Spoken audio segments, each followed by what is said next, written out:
to the kickoff for our COVID-19 data challenge, Navigating Life and Work in Border Communities. Thank you to all of our speakers who are joining us today, Arun Chande, Catherine Kramer, and Christine Kirkpatrick.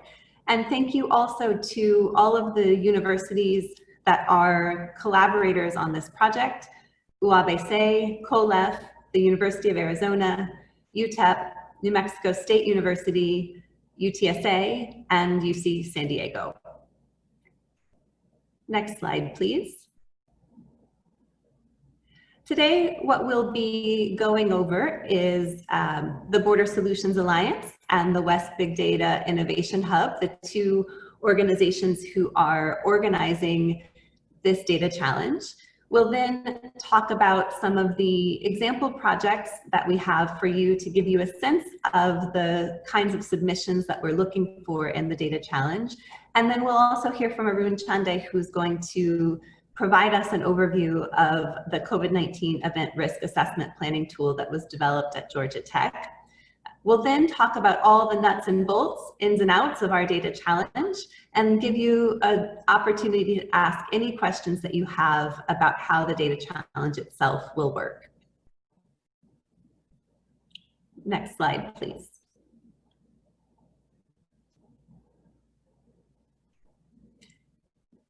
Next. One of the main organizers of this data challenge is the Border Solutions Alliance, and the Alliance is a partnership that includes research universities from the 4 US states at the border with Mexico. All of our coordinating institutions have ongoing research projects with Mexican universities and frequently collaborate with government and industry partners. Next. The vision for the Alliance is to create a backbone for research-grounded and robust partnerships. And this vision was produced during many community activities that brought together researchers with community members in border cities, including San Diego, Tijuana, Las Cruces, and El Paso. Out of this work, we decided as a collection of universities to invest in a decade-long effort that would foster collaboration with the public and private sector to improve sustainability, health and well-being, and productivity in our own communities.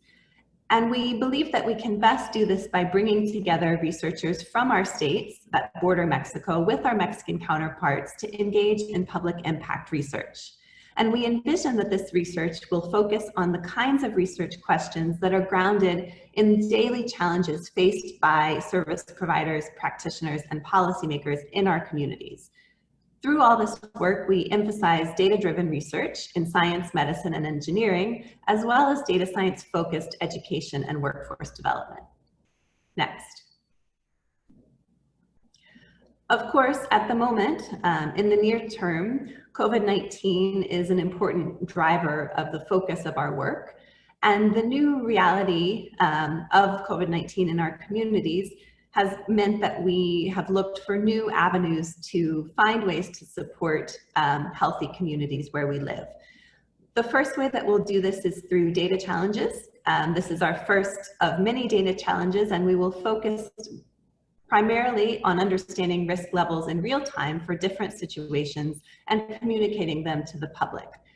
In the future, we'll engage in other data challenges that will focus on the implications for trade, environment, transportation, nutrition, healthcare, many of the challenges that our communities face because of the reconfiguration in life in cities along the border.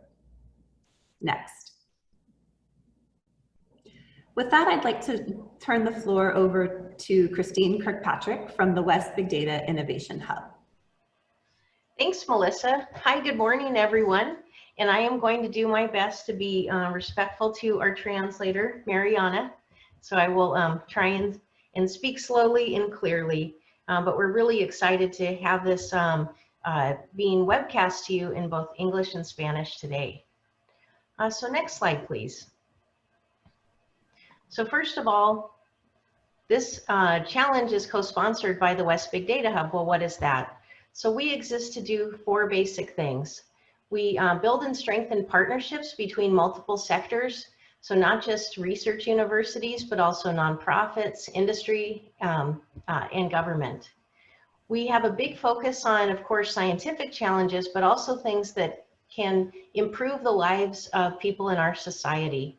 And we hope that by interacting between these different sectors, that economic development is sometimes spurred, and that it contributes to innovation and an acceleration of the transfer between those different groups as well. Next slide.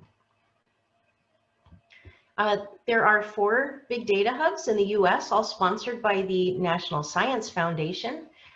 We are in the West, which includes everything from Montana down to New Mexico and west, including Alaska and Hawaii. Next slide, please. The West Big Data Hub is housed at 3 universities on the West Coast. University of Washington's E-Science Institute, UC Berkeley, and then UC San Diego, specifically the San Diego Supercomputer Center, which is where I reside. Next slide, please. I want to give you a quick idea of what we do based on things that we have done in the recent past. We work at the local, regional, and national level. Here's an example of one of my favorite events that we did with the San Diego Tribal Digital Village. We had a 2-day workshop using some of the Carpentries curriculum. The Carpentries are a group that have about a dozen different lessons that teach you how to do things like how to use Python. What does it mean when we say data? So data awareness, how to do version control, how to do visualization.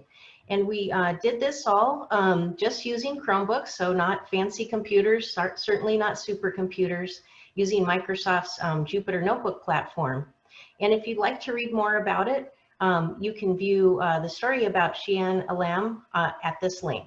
Next slide, please. Another fun event that we've held, and this is just one version of this. We did this one in Los Angeles. It was about data storytelling. So of course it's important to do data analysis, but then you need to be able to communicate what you found so that other people can understand your work. And so we had a few different speakers. This first one, and you can see his whole talk on our YouTube channel. If you look for the West Big Data Innovation Hub YouTube channel, he decided that he was so unlucky in love that he would tune his dating profile and measure how many responses he got, and then he would make other changes to variables to see what the perfect profile could be, and he reports on that. In the middle here is a picture from someone who took all of the reports of force from the Los Angeles Police Department that were in PDF and not text, and not very easy to do any analysis on, converted that to data, and then he talked to us about what he found. And actually some of his statistics showed up on an episode of Blackish, which is what appears behind him there. And then the last one, someone, and there's a link here at polygraph.cool/films, got the different screenplays for Disney films and looked at how often are female versus male characters given airtime. And they found even in a movie called Pocahontas about a woman, it's mostly men speaking. Next slide, please. So here we are last September with the HSI STEM Hub group. These are instructors in STEM at Hispanic serving institutions. We met in Seattle for 2 days to look at best practices in teaching data science to students and researchers. Next slide. So, and here's an example of something similar to what we're doing today. This was one of our first data challenges related to the California Safe Drinking Water Challenge. California was one of the first states to have a right to water bill, which also included access to data. And if you just click once, Lynn, there I am in the back, very excited. I will be having this excited face during the rest of our challenge today. And you're going to hear about this challenge more in a minute from Catherine. Next slide, please. Just a quick plug. That was the first water data challenge. There's a new one underway at waterchallenge.data.ca.gov. people, different teams built projects that looked at things like the health of our dams. I bet you didn't know there are 2,000 dams in California, some on private property. They also looked at new interfaces so that parents could look up if there was lead in the water at their children's schools, something that I didn't even know I should be worried about. Next slide, please. And then here's an example of something we've done at a national level. So it's definitely become safer to ride in cars, but unfortunately it's become less safe for people who are walking or biking around cars. So we partnered with the US Department of Transportation to look at what are the factors that are causing this. Is this distracted driving? Do we need protected bike lanes? You know, what works? Next slide, please. Okay, so that's just a quick introduction to the hub. Here's my information. And I think a recurring theme through all of this is we're going to do what we can with what we have where we are. Thank you so much for being part of this.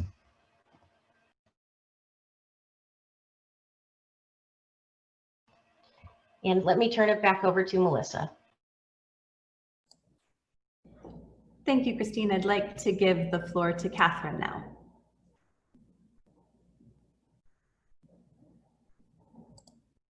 Catherine, you're on mute.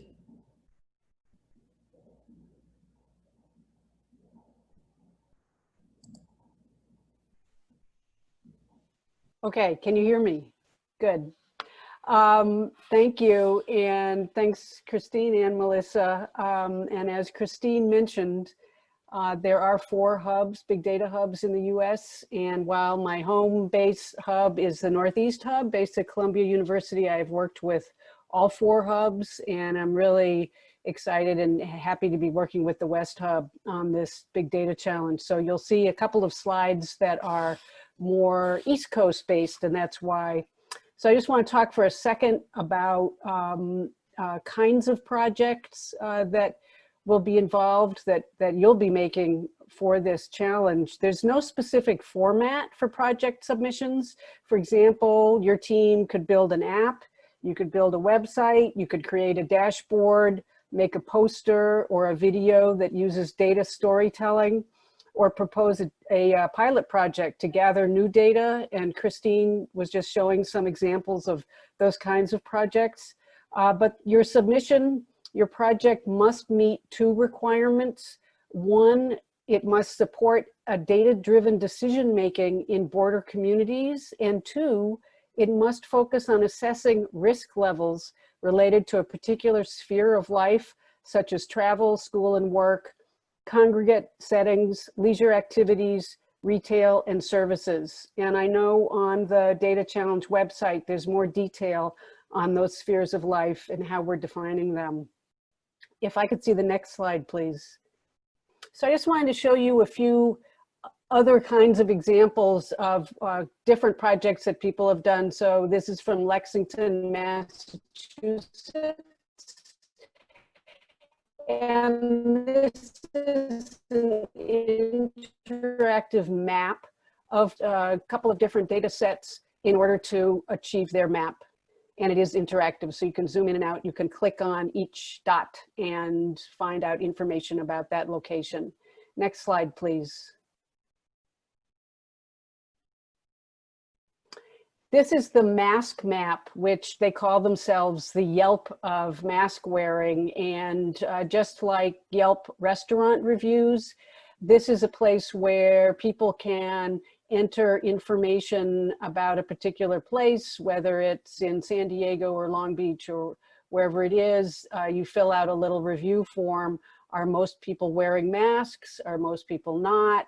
Or do you feel safe? That kind of thing, to give people an overall sense of how safe they feel, what the risk level is. And again, this is a map-based app, and the back end, I would say, is similar to Yelp. Next slide, please. This is from New York City. New York, like a lot of cities, has a very large open data. It's Open Data NYC, it's called, with many, many kinds of open data sets. Often people don't know, they think it's great to be able to access access these data sets, but they're not necessarily aware of what they can do with them. This is the MAP Community Resources tool. So you see down at the bottom, there's a link to a site. That's a number of different projects that Open Data invited people to do. That it was a competition. The MAP Community Resources tool is a recent addition to the Keeping Track Online platform, which is a database housing hundreds of indicators of child well-being in New York City. And with this tool, users can determine the presence or lack of resources across 59 different New York City community districts. So very useful in assessing child health and safety. Next slide, please. I wanted to show just a couple of other different kinds of things that your project could be. This is a poster, a public health poster. So you might see it in a bus stop, something like that.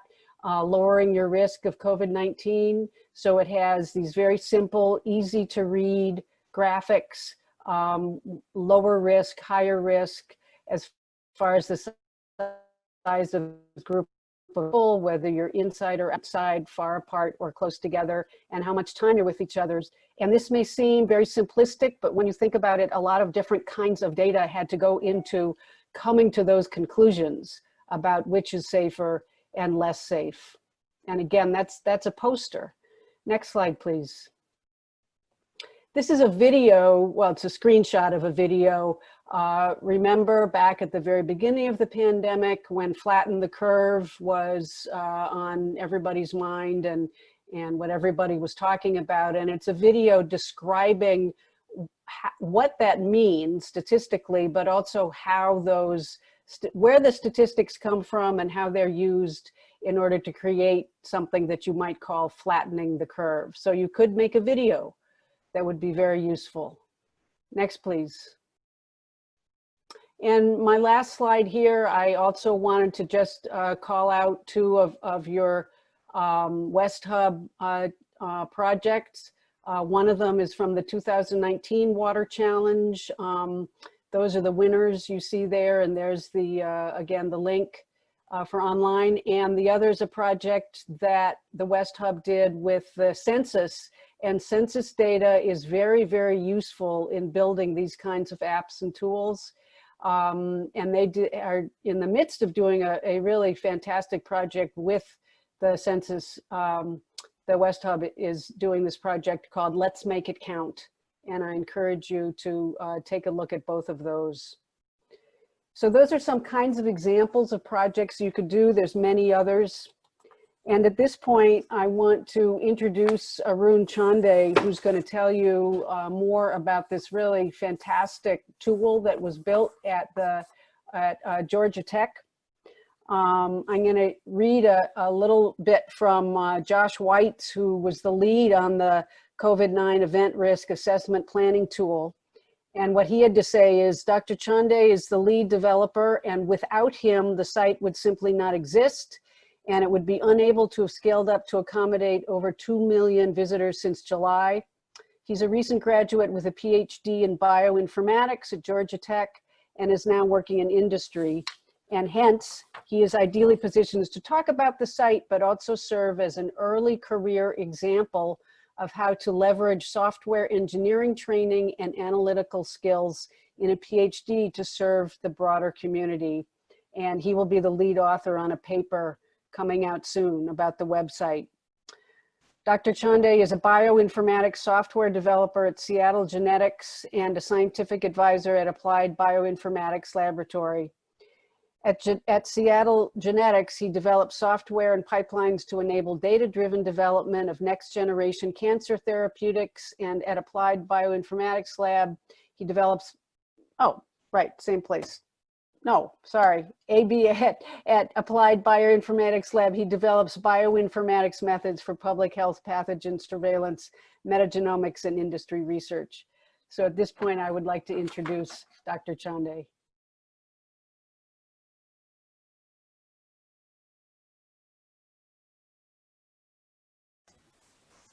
Thanks, Catherine. So I'm going to talk a little bit about a tool that we developed at Georgia Tech over the summer.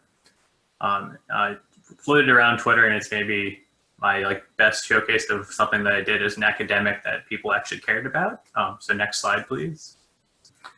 So just a quick disclosure, I wasn't actually paid to do this project, which was actually kind of nice. And a big thank you then to the team that put this together with people at Georgia Tech, Stanford, and then also the Applied Bioinformatics Lab. Next slide. So COVID-19 is really a global pandemic, but we have these really specific community effects. So worldwide, we have over 23 million cases, but here in the US, we actually account for about 25% of those. I think we actually crossed the 6 million mark yesterday or last night.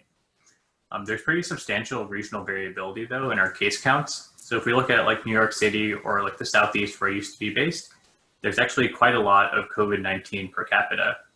However, in New England, we see pretty low rates. So how do we then infer like your relative risk for people in New England versus maybe the Southeast? So despite this widespread reporting then, it's really difficult, especially for non-scientists, to go from just this raw number of people who have COVID-19 to some sort of personal call to action for how they can make themselves safer. Next slide. So really what Joshua Weitz and I focused on was developing some way then to translate this data on case reports into something personal that makes people more aware and more understanding. So we wanted to link then this local and regional case count data to something meaningful. This is really important because if we can empower the public to understand the potential risks of not engaging in social distancing, we can also then help maybe flatten the curve as Catherine mentioned, or at least decrease the case counts we're seeing. And a big factor in this then is to make it a visually appealing, easy to share resource. The more people we can reach, really, the better impact we can have. Next slide.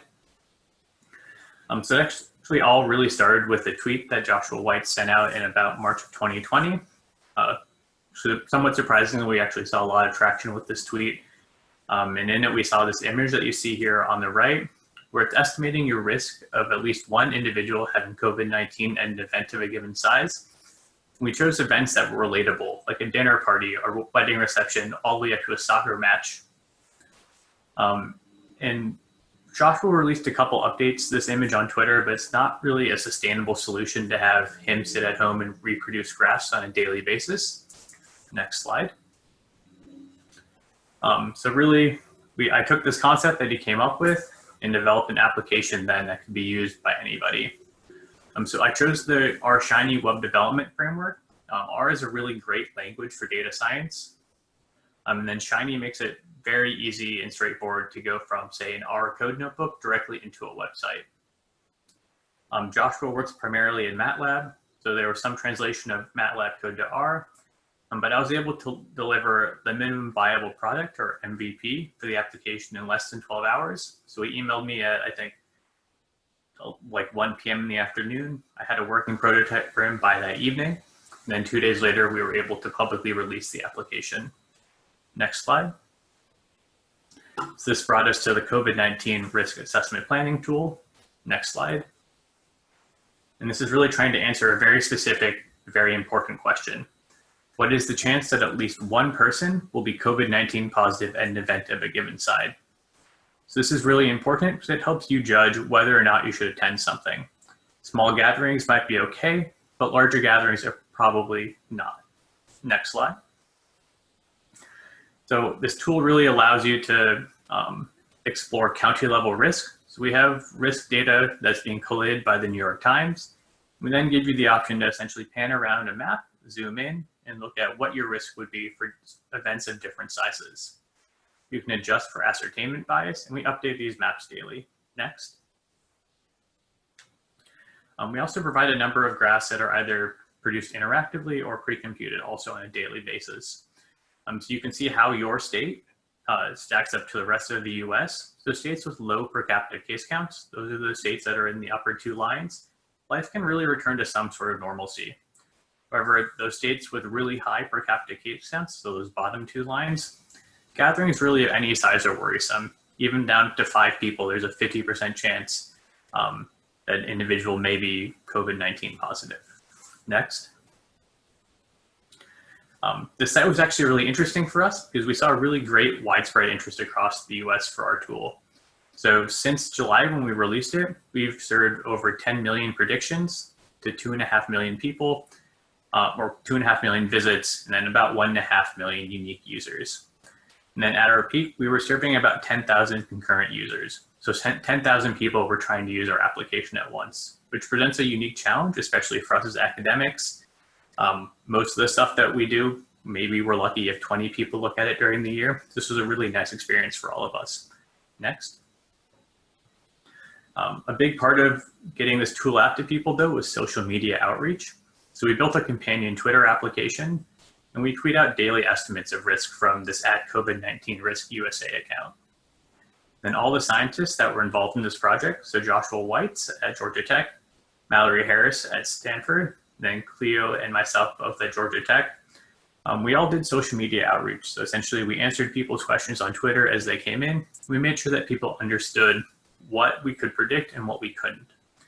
Our application has been featured in 70+ regional press, and we've also had some national features in Bloomberg, NPR, Politico, and a couple other places. Next.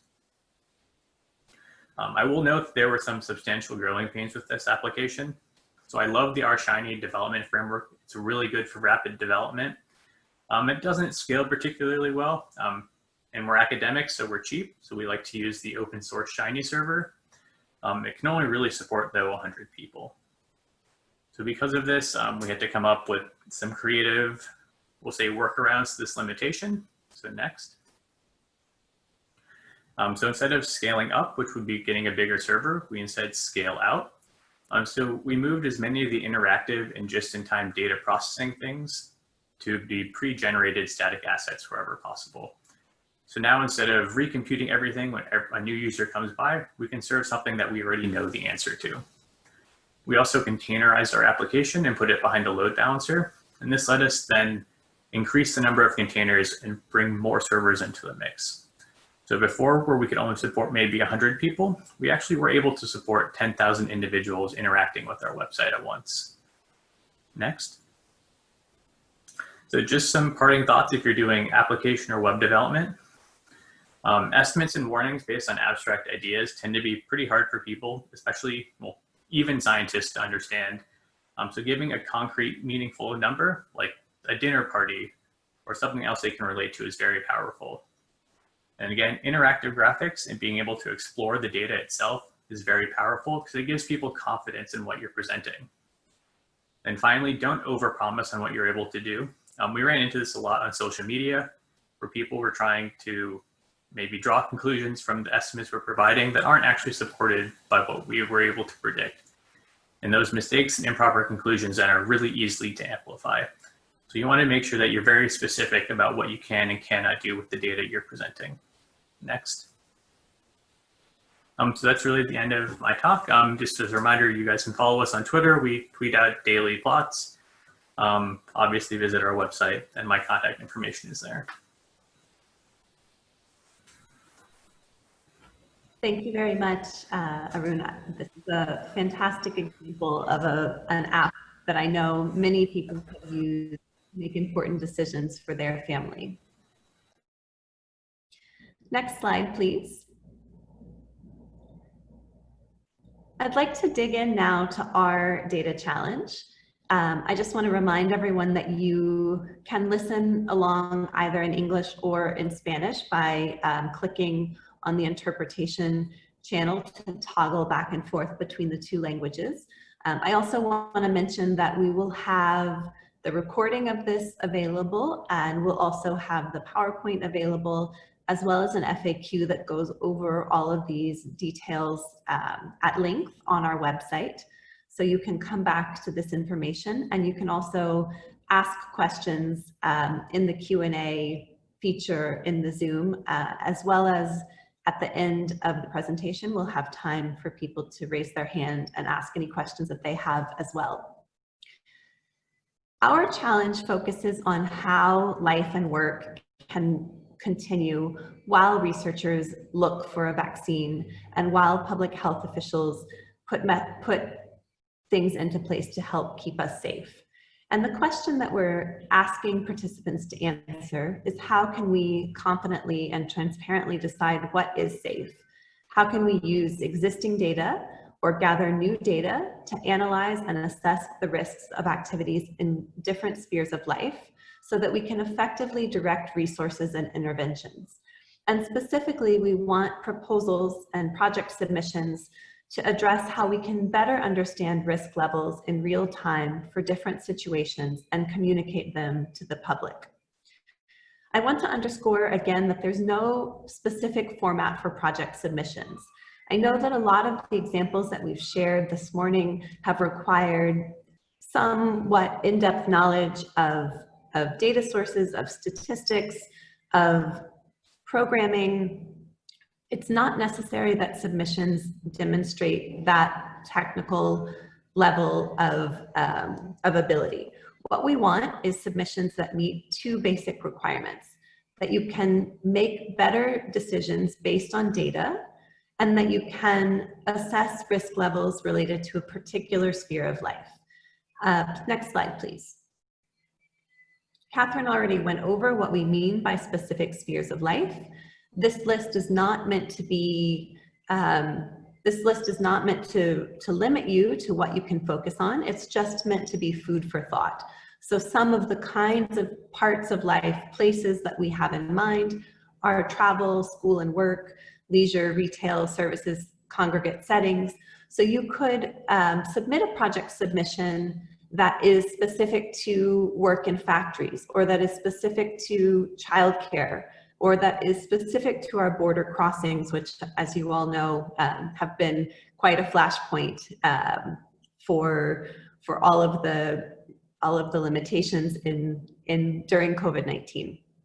So you can choose any different part of life that you'd like to focus on, but we do ask that project submissions be somewhat specific in the same way that the tool that Arun shared with us. Next slide, please. I'd like to mention a couple of important dates and explain how the timeline for the data challenge will work. So we've asked people who are interested in joining teams or forming teams to answer the Google form on our website, indicating their interest in being part of a team. If you already know who you'd like to work with, you can indicate it there. If you don't know who you'd like to work with, you can indicate that as well. This is a tool to help us understand who's looking for team members. If teams are missing a particular skill set, they can indicate that there. So for example, if you'd like someone on your team who speaks Spanish, you can indicate that you need someone who speaks Spanish. If you would like someone on your team who understands how to make web applications, you can indicate that there as well. So people who have any kinds of skills can participate. We need people who have practical knowledge about how different parts of our communities work. And so everyone is welcome to sign up there on our website to indicate that they would like to join a team. There's no particular limitation or maximum for team size. So your team can be as small as you like or as big as you like, although we suspect that teams will typically be between 3 and 5 people. We'll have 2 team matching events, one on September 3rd and one on September 10th. And those will be live on Zoom, where we will help people find teams to join or skills for their teams. I see a couple of hands coming up, so please just keep your hand up. We'll come back during the question and answer session to see what questions you have. The next important deadline is September 13th.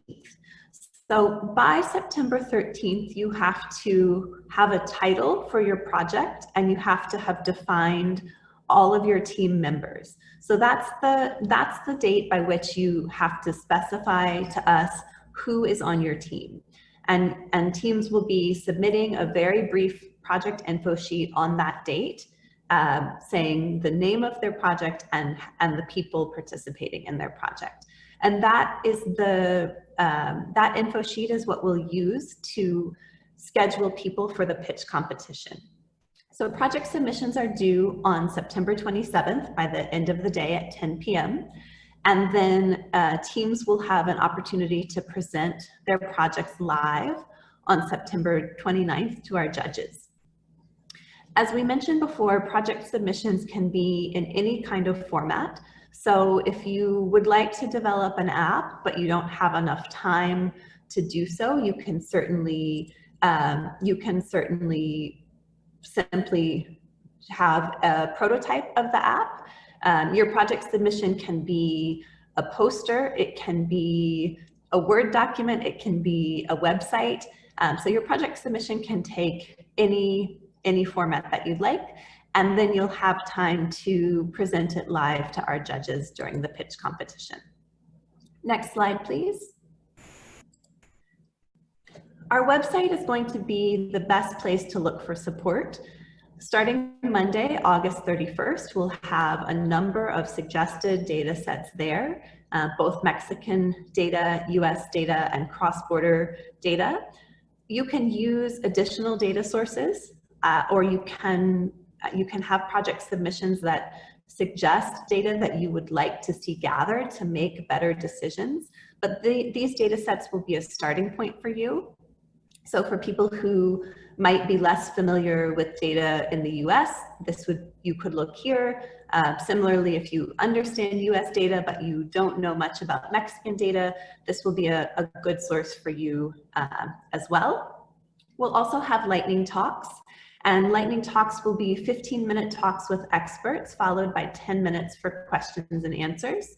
The talks will be, they'll be live, but you can also watch them recorded after the fact. So we'll have experts who will talk about topics in data science, they'll talk about data sets, they'll talk about the border, they'll talk about health challenges related to COVID-19. This is going to be an excellent place for food for thought as you're defining your projects, and those will start next week as well. We'll also offer office hours, so there'll be a schedule of office hours with different experts online, and you can show up live to ask them questions. Our office hours with experts will start the week of September 17th. And so all of this information is going to always be up to date and available to you on our website. Next slide, please. I'd like to talk now for a minute about our pitch competition. During the pitch competition, judges will listen to the presentations of all of the projects. 9 teams will be selected as the winners of the data challenge. We will have 3 first place prizes of $1,000. We'll have 3 second place prizes of $500. And then we'll have 3 third place prizes where each team member will win $75. There's also the opportunity for teams to decide to compete in the high school division. So if you would like to, if you are in high school, or if you have members on your team who are in high school, you're welcome to compete in the general division if you would like. You can also decide that you would prefer to compete in the high school division. The prizes for the high school division will be a bit different. There we will have 3 teams that will be selected as winners, and each team member will win $75. In judging our projects, we have 5 different areas that we will judge, that we'll consider when judging projects. So the first area is going to be methodology. Here we will be checking to see if you have adhered to the challenge vision, if you're using data and data visualization to deliver a story. How did you process and analyze the data, and are you doing this effectively to convey your findings? We'll also focus, and this is one of the most important areas that we'll focus on, we'll focus on impact and usability. So here we'll be asking if the information is presented in a way that's actionable, similar to the example that Arun gave us. Can you go to this, can you use what you're presenting to make a decision? Can you say, it is safe to have 10 people come together in my county. It isn't safe to go to a public event with 500 people. Are you presenting information that lets people make decisions? we also will be in this category trying to understand if the data is accessible and understandable for the general population and the part of the community that it's targeted for. In addition, we will be considering innovation. How innovative is your project? Also very important, we will be judging projects on fair and ethical use of data. And so we will want to make sure that your solution takes into account biases related to underserved communities, and that it's from an open and trusted source. And last, we'll be looking for inclusiveness and diversity in your submissions.